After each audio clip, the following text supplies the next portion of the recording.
साल 1950 का यह एक चौंकाने वाला किस्सा रानी बाजार का है। यहाँ राम प्रकाश रहता था, जिसकी बेटी को 5 साल की उम्र में कैंसर हो गया।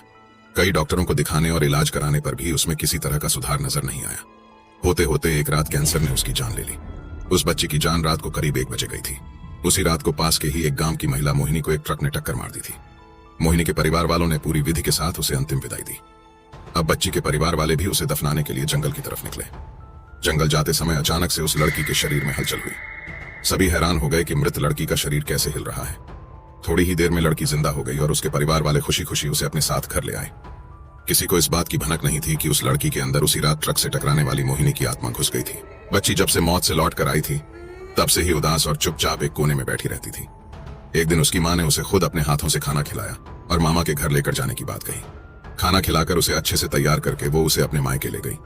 रास्ते में वो बच्ची जैसे ही उस ट्रक के हादसे वाली जगह पहुंची तो उसने अपनी माँ को कहा कि मेरा गांव इधर है।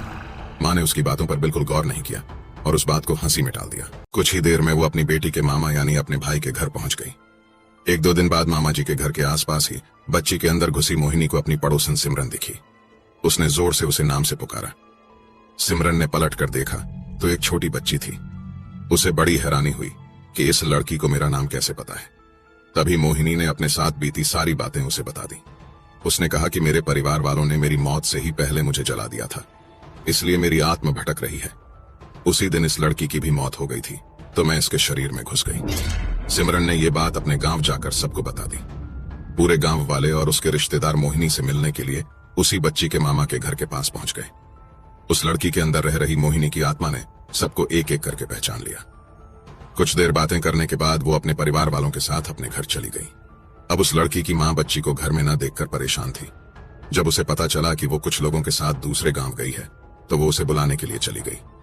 अपने परिवार के साथ खुश मोहिनी ने वापस आने से मना कर दिया।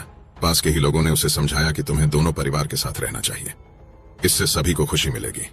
तुम किसी एक परिवार को दुखी नहीं कर सकती हो। इस बात को सुनने के बाद लड़की के शरीर में रह रही मोहिनी अपनी मां के साथ वापस आने के लिए राजी हो गई। अब वो दोनों परिवारों के साथ खुशी खुशी रहने लगी। और स्टोरीज के लिए हमारे पेज को फॉलो करें।